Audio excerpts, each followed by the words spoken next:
Episode 9, Revlon Today, April 28th, 2023, 11:43 a.m.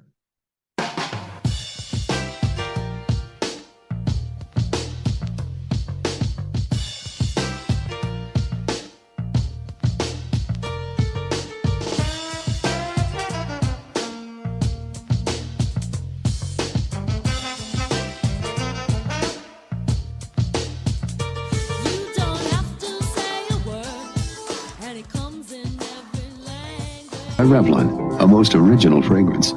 April 3, 2023, Revlon cleared to exit bankruptcy with $2.7 billion debt reduction deal. As the U.S. judge on Monday approved Revlon Incorporated reorganization plan, U.S. bankruptcy judge David Jones in Manhattan said that Revlon has reached a hard-fought facet settlement that resolves a series of enterprise-threatening risks to the business, including demolition litigation among its lenders. Revlon, which has a 91-year history selling lipstick, nail polish, and other beauty products, filed for bankruptcy June 2022, saying its $3.5 billion debt load and pandemic-related disputes have left it too cash poor to make timely payments to creditors, vendors, and to its customers' supply chain. May 2nd, 2023, Revlon Incorporated emerged from Chapter 11 on Tuesday as a privately held company with new owners, reducing debt, and has a new board. Today marks an important moment in Revlon history and evolution, says Deborah Perlman, President and CEO of Revlon Incorporated. We look forward to unlock the full potential of our global reorganized brands and continue to offer our customers the iconic products they have loved for decades. The company's latest results look promising. Net sales for the first quarter were $490 million, surpassing the $483 million forecast, and operating income was $51 million, more than double the $19 million projected in the business plan. Good news, Revlon. We can all sleep tonight. There's a fragrance that's here today, and they call it Charlie. A different fragrance that thinks your way, yeah, they call it Charlie. Kinda young, kinda now, Charlie. Kinda free, kinda wild. Kinda free, kinda wild. Kinda free, kinda wild. Charlie, kind of fragrance that's gonna stay, and it's here now. Charlie. Charlie by Revlon, a most original fragrance. Welcome to another Something Came from Baltimore. I am your host, Tom Gouker. Something Came from Baltimore is a jazz, blues, and R&B podcast and radio show, and it's usually not about Baltimore, and we are in the middle of the interesting conversation with Laurie Greene. We're at 9 of 14 right now. Laurie Greene is Associate Professor of Anthropology at Stockton University in New Jersey, where she has taught since 1986. She's the founder and chair of the LGBTQ Youth Safe Space Initiative at Stockton University and is an advocate for the local LGBTQ community and the author of Drag Queens and Beauty Queens, Contesting Femininity in the World's Playground. Something Came from Baltimore. We'll be back in business soon, and I'm honored that you missed me. You can still binge this series, kind of free, kind of wow. The link is in the show notes, and it can be found everywhere. Let's do this. Let's get into this conversation. Okay, good. Now we are. I really feel like we're going to solve all of Atlantic City's problems in this meetup that we're doing. Oh, who is the guy? Like, I actually... The Democrat who was downtown Atlantic City, who became a Republican, and then he moved his Jeff Van Drew. Yeah, God, I hate We him. call him the Weasel. Yeah, well, every day I get off work. I work third shift at Bally's, and I would go past his office space, and I said, I want to plaster like some kind of negative thing like rat or whatever on his location, and I finally got the opportunity. I knew that chances are there's cameras that someone would see who I was, and the day the week of, because I missed a couple of days, but the day that I was ready to plaster his window with a sign, he's gone. I had the sign and everything, and I was like, it took me a lot of courage to come to say I'm going to do that, because I just felt that he was a fraudulent. He's not serving the public, and it didn't work. It didn't work. Well, he's still at it. He's still a staunch MAGA Republican. He's one of Trump's biggest defenders. Oh yeah, stop that steal. Yeah, it's sort of, I don't know. I feel like now it's sort of such a hard position to take, but apparently not. It's not difficult for him. Well, it's weird. Okay, so but people like, love him. but I But say that's mostly sensible. it's stop that steal. Okay, so they got behind it, and Fox News knew it was wrong. And so then you have to say, are all these politicians who went along with it, are they that gullible that they couldn't see that it wasn't stolen, even that they were given like information to say it wasn't stolen? So do we have that gullible of people, or are they people who are just like, just joining this group? I mean, what I can tell, I mean, I have this discussion a lot, like with my kids, and I just had it with my kids because they were up for dinner. And it's not, I mean, I think that people actually believe that there is this conspiratorial deep state that is plotting against Trump and unfairly accusing him of all these things and getting him arrested. And it all sort of proves his story, because his story is that they're out to get him and it's a witch hunt. So the more we arrest him for things and find him culpable for things, the more they believe that this is a completely false narrative that's just meant to shut up the truth teller from doing what he needs to do, which is the righteous business of his work. I think there's people that really believe that. And then I think there's people that just hate, quote unquote, liberals or Democrats so much that they don't care who's on the other side. It's more about get the Democrats or kill the liberals, and so that becomes their political position rather than any sort of issue oriented political position. Or I don't think they care that he's a criminal. They say, oh, everybody's a criminal, so what's the difference? At least he's a criminal that we can get behind because he believes the things we believe. I think that's more accurate than anything. I hear, obviously between Fox and talk radio and all the other, information sources that people are getting their information, it's like they don't want you to know. It's all grievance discussing, like there's, and God, Tucker Carlson, like if you really look at his work, it's poetic in the way that he word salads, bullshit and just strings it all together. And I don't know who's listening to say, oh, that does make sense. Like he'll go in and explain something and it turns out to be something completely different.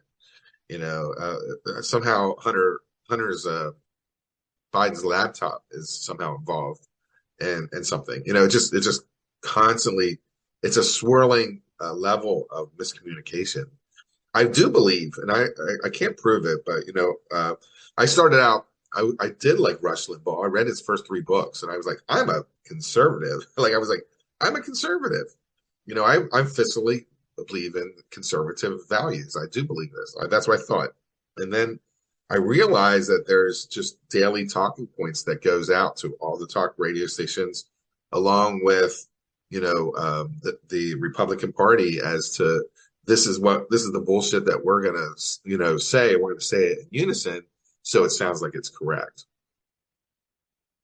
Yeah, I mean, and I'm sure that, some of that goes on from the other side as well. I mean, politics is it's like a game that I always say it's a game that adults play. It's like a lot of politicians, to me, I feel like they see it as a game, which is really disturbing to me. And it's a game because it's all about who wins, and I do think that in the game of politics, that's all they care about sometimes.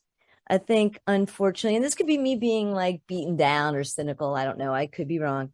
But I feel like there are very few people out there in politics who actually care about issues more than they care about winning. Definitely. I always said that, like, you went into public service to service the public. Like, if I was a reporter, I'd say, when was the day that you wanted to serve the public? Like, when did you want to be a public service? And when was the day that you decided you prefer money and other things instead of Right. like Power. what was that day that you said, I don't really want to serve the public, I want to go in this direction? Like, what I day want to was get my piece of it. yeah, You know? I mean, it's laughable. And Atlantic City is a good example Oh where God, yes. yeah, I eat like with where the old library what is. There's a pizza place, and then it became a they went away, and then it was a morning breakfast place, and it would just be people who worked in the government, dripping in jewels and high end clothes, basically walking over poor people on their way to lunch. And it was disgusting. But I mean, they you see it all the time. You can tell who's in government by what they're wearing and how they're acting, as opposed to the people that they're servicing who are begging for money as soon as they walk out that door. It's really weird. Yeah, again, it's I don't think that people that, if you don't live in a resort town, because the engine of tourism is so loud, it drowns out everything else. And I think if you don't live in a resort town, it's hard to imagine the impact that the resort industry has on the people that live here. And one of the casualties of the resort are people that are poor.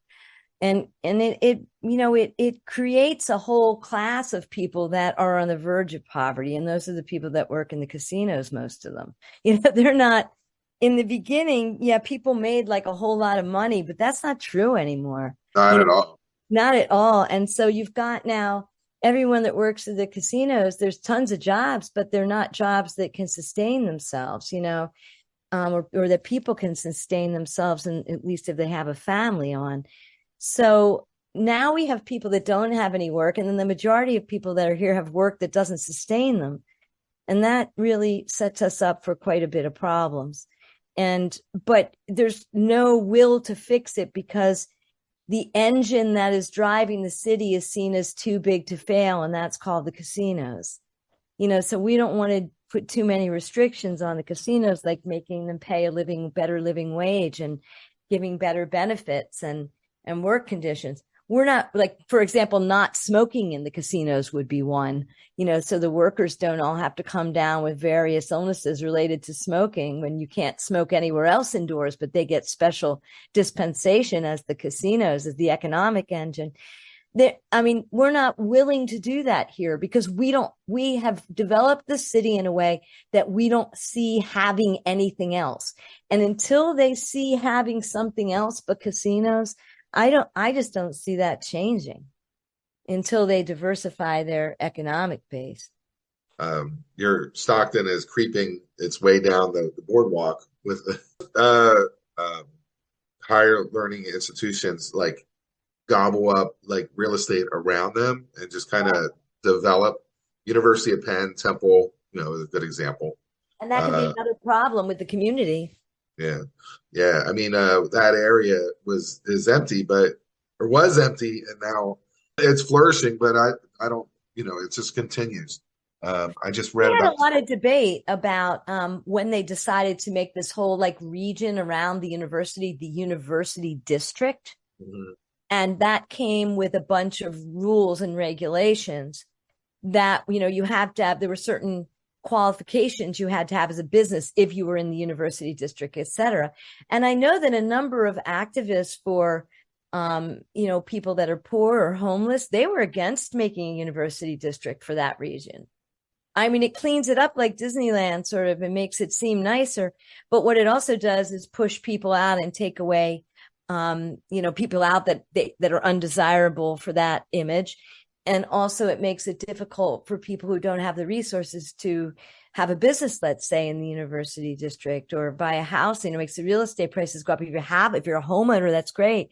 If you're renting, it's awful, so there's always a give and take with these things. But it seems that the give always happens from the side of the have-nots, and the take always happens from the side of the already haves.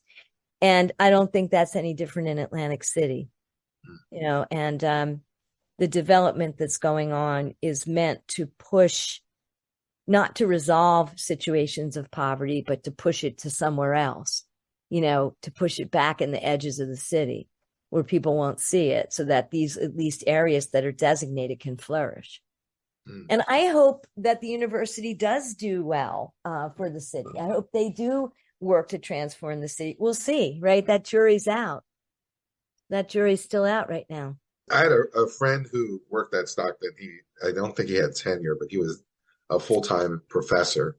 And he said that he was a social worker. And he said that, when it comes to the emails that you guys get, everyone has to write a long diatribe of their thoughts of whatever the topic is. And he said it gets to a point where everyone puts their 2 cents in, and then there's nowhere to go with it. The ideas or whatever the concept just goes away. He said, but you have to do it, because if you don't write anything back, then it looks like that you're a weaker member of that team. He says, it's corporate. He says it also shows like a level of intelligence of how you can wordsmith your sentences, and it's more of a performative thing than an actual. I couldn't agree more. I'm the opposite of him. I don't read them, and I don't respond to those emails, but I've been there for 40 years, so I got inured to that a long time ago. But I agree that it's absolutely performative. And there's no one like academics that like to hear themselves talk as well, or feel that their opinion is, is more valid than someone else's. But, it is a corporate culture. I don't think that anybody's got their head in the sand about that. When I'm in a bad mood, I call it the educational industrial complex, because I don't think really anything matters as much as money. And I think there'd be a lot of people I don't think there'd be too many people that would disagree with me. We have a narrative about liberal arts, which has never been acted upon in the last 25 years. It's just eliminating liberal arts programming for programming that sounds like it can be marketed better, like it has a job title associated with it, even though that's sort of false advertising, so that people go to college that don't really need to. This is just not just Stockton. This is a larger issue with higher education where it's gone wrong. It just so happens that my experience of it is at Stockton. And you're right. They're much more. They often, our presidents see their machismo and their power in the number of buildings they can acquire while they're, sitting in that office, in their term as president. I used to say sort of snarkily, their, presidents love to build giant edifices and, as sort of a memorial to their size as men, I think that's pretty snarky, though. I don't think it's something just male presidents do. I think it's something people in power do. And it's a shame because, again, I could be being Pollyanna here like we often do when we get older, but in our memories of things we like to color in a way that we think was more halcyon. When I went into education, it wasn't like this. I really felt like I could make a difference in people's lives. And what I was doing was teaching people, and it was really rewarding. And I felt like I was doing that. And that is a much more difficult feeling for me to have now. It's much more fleeting. I normally don't feel like I'm doing any good or making any positive change, or that students are really interested. I feel like they're paying too much money to take classes they're not really interested in, namely mine, so that they can look at me like, why do I have to be in here? And it's, it's more about like, what am I going to do with this, as opposed to, wow, learning itself is valuable, and the more I learn, I'm sure I'll be able to apply that to whatever I want to do. But that's not the way people come into education as consumers now, not students. And that's because we've created educational systems that are corporate and not systems basically focused on education and learning, and ideas. They're not about ideas anymore. They're about selling ideas. And that's very different, So I feel like I'm at the end of my career. So, I feel like I'll be out soon. I know that sounds awful to think of your career like that, but I feel sorry for my young colleagues who, have to start out with it like this and feel the same way, and are actually excellent teachers who are, again, really were dedicated or are dedicated to teaching, and the life of ideas. I really feel for them. Wow. I just had this conversation, and with a gentleman. He is a staunch Republican. He's moving down to Florida. I'm like, well, I said, are you happy with, the climate down there? And then he went into, we had a long time period like where we have now. So we were talking about a whole bunch of bullet points. We went into higher learning. And he just feels that you only should go to classes for things that is going to generate some income, whatever it is. And that this wokeness that is in colleges has to go away. So, he was really adamant about that. And I said, I don't really know. I guess I'm saying, I don't really know why this is a concern of yours. Like, I don't know. Like, I said, the major concern is the debt that these students are incurring while they're going through this whole process. They all want a job, so there's no guarantee that you're going to get a job after going to school. This is a way of really developing your skills. I said, but you don't. Once you get out of there, then you could be 120K in debt, and it's just hard to translate that into roll that up with all the other things that are going on with rent and all the other stuff. It's just really hard to. I couldn't agree more about the cost of university now. I think it's outrageous. It's not sustainable. It's ridiculous. You can't crawl out from under it. I myself didn't pay off my loans until I was in my 40s, and my college didn't cost as much as it does now, even considering inflation.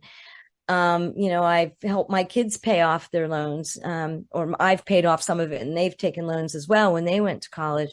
And I just got finished paying that off a few years ago. So, but I mean, they're putting kids in a situation where they can't make enough money to crawl out from it when they get out. And it's absurd. And I totally agree with student loan forgiveness. But more than that, we need to look at, in my opinion, the reasons why college and university are so expensive. And a lot of that blame has to go to American consumers, because what they want is when they go to visit a college, they want to see a country club.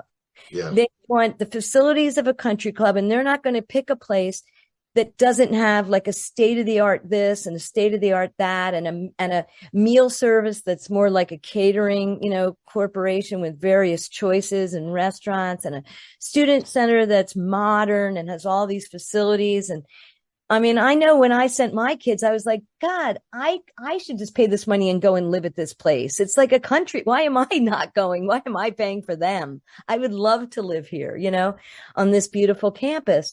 And so what's happened over the years is the ante has been upped on the kind of facilities that parents expect as consumers. And, that's where the cost comes in. You can't have these facilities without a cost. But it's not the faculty, that their salaries that are costing a lot. It's the facilities that are demanded, that we just keep upping it. It's sort of like how the size of houses that we want now are everyone's got to have their own bathroom and their own bedroom. When I grew up, and I'm supposing you as well, I shared a bedroom and we had one bathroom in my whole house, and I shared a bedroom with my brothers, and that was normal. It was what you did, but now we have these different expectations. And so I think until we deal with it from both sides, the cost of administration, certainly, that you need to run these giant facilities is great, but also the demand for these facilities, and I think we have to deal with it from both ends, or we're never going to get the price of these things down. Yeah, I mean, go to school once in a while, and I really am horrified by, the fact that you can get a degree without going into classes. And I had ad hoc teachers or student teachers teach me, and I was like, okay, well, what am I getting here? What is the outcome? I know that they weren't getting paid a lot, I don't think a student should be in there, teaching a class. I don't know. Well, that's how they save money on the faculty end, and by the way, Stockton's pretty good about its full-time faculty ratio. They call, that there are more full-time faculty at Stockton percentage wise, as opposed to adjuncts and part-time people than in other places. But that's changing because, for example, a few years ago, Stockton adopted what's called a teaching specialist. And that's someone who doesn't have to have a PhD necessarily, just a master's, but they could have a PhD. And instead of doing research and college service and community service in addition to their teaching responsibilities, all they have to do is teach.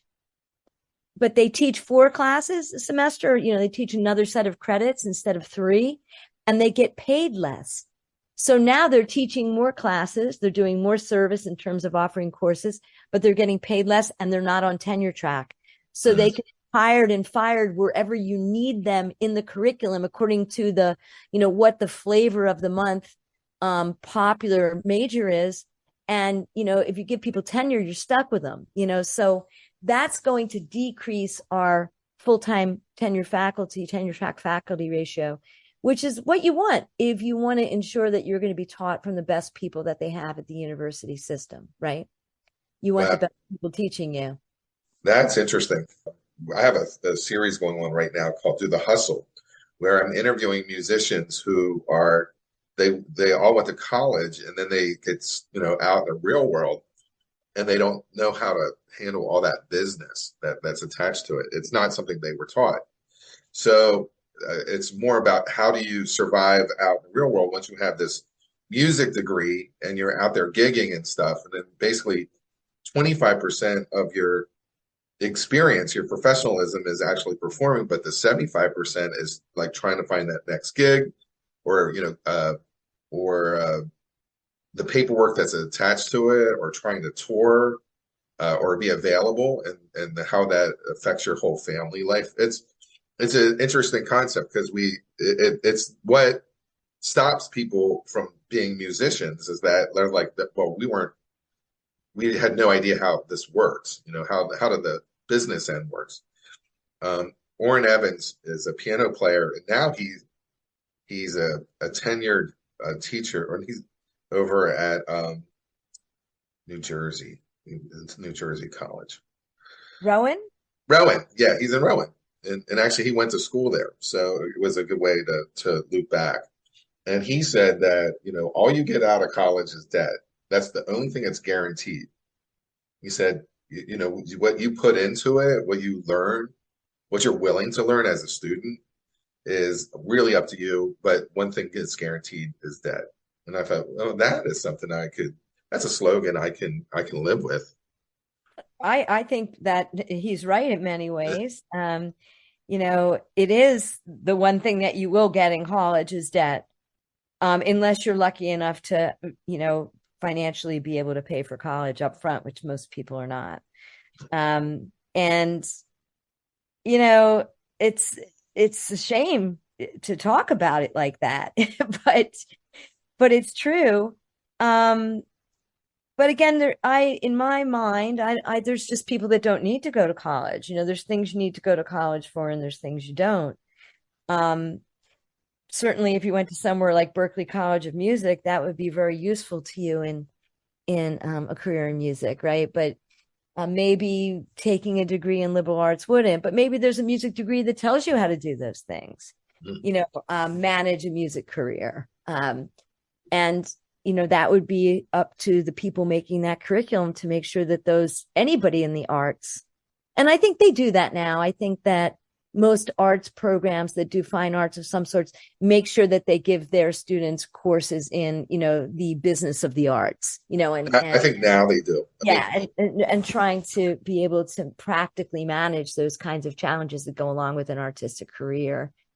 But I've always thought, and I don't think I'm being elitist when I say this, I don't intend to be, that there's certain, you should look long and hard before you decide to go to college.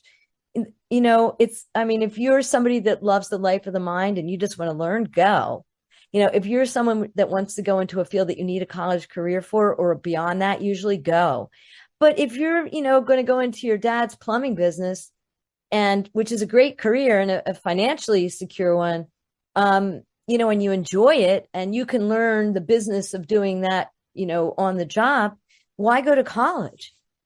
Yeah. It seemed, but we send a message to people that somehow if you go to college and have that degree, you're better, and you can't get anywhere without that college degree. It's sort of like how we used to think about high school, in my parents' generation.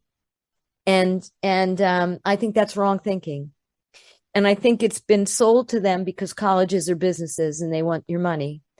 And so we can't have some people thinking they shouldn't go. We want everybody thinking they have to go is a great marketing strategy, but it's just not true.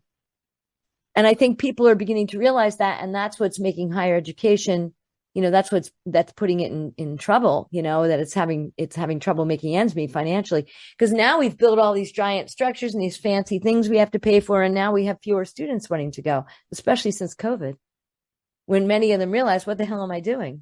I'm just going to go get a job. Yeah. If my degree is radio and TV production, I went to Kutztown University, and they sold us that it was state of the art, which it wasn't, and that most of the students that go to Kutztown will get hired in the industry. And then the very last year, towards our last semester, they roped us all into a room and said, "Oh, by the way, 1 out of 12 of you may get a job in this industry. It's just that." It was the MTV generation where, everyone thought that cable was exploding and there was more opportunities to be creative in that arts area.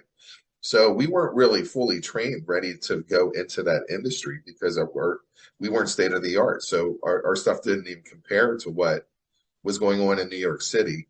And then they're like, well, you might not make it anyways. And so you walk around with a debt. And if I had a chance to do it again, what I would do is just get out in the field and do as much video work as I can and make connections and just keep on working and improve my craft. Right. Yeah. It's different now than it used to be too, right? I do think that TV degree, that might have been useful to you, or a radio television degree, production. But yeah, I think it depends on the individual person and what kinds of opportunities and resources you have. If you have an opportunity to just go work in that field right away, I wouldn't even think about going to college. Definitely. You can always do that later if you find out there's something you're lacking, take a course here and there. But it's not like you need that degree to do it, so why bother? You don't need it. It is just a waste of money at that point. Unless, again, you're just very interested in the life of ideas, and the life of the mind. And then, if it makes you happy to go into classes, then go do it.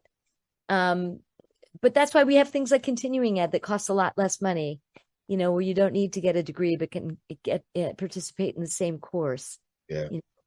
Yeah. I lived in Philly, close to the community college, and I would just take classes, and I called it enrichment. I would just keep on going to classes that I was interested in.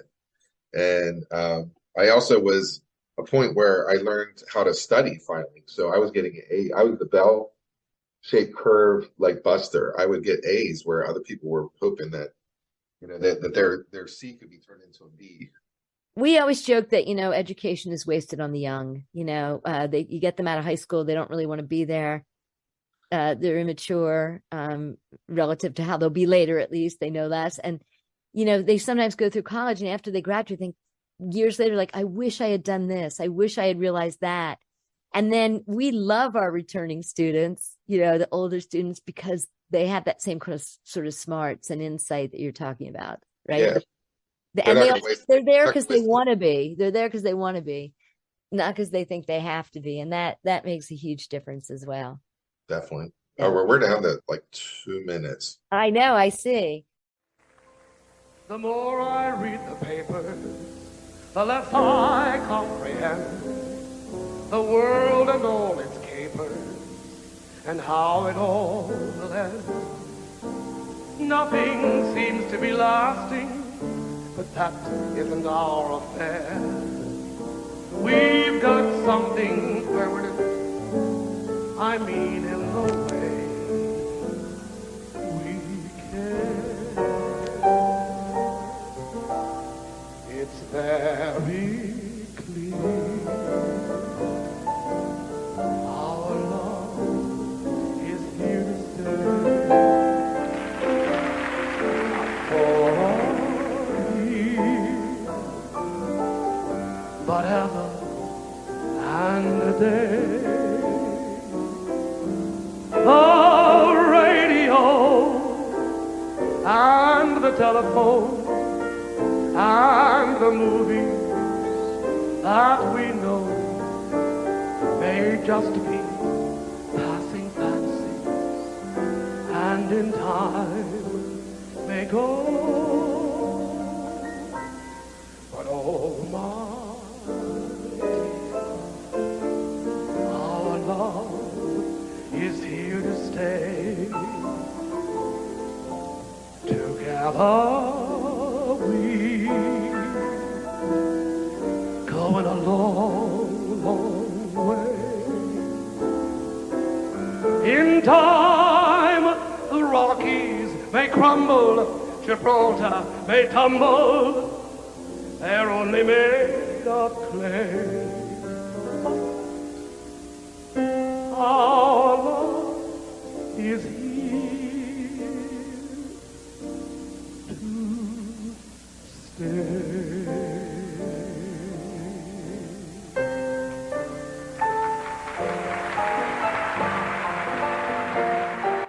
I hope you're enjoying the conversation, kind of free, kind of wow, with Laurie Greene. Binging is available. Something Came from Baltimore will be back soon. Some amazing shows. Episode 9 is over, and episode 10, I think I know what woke is next. End of episode.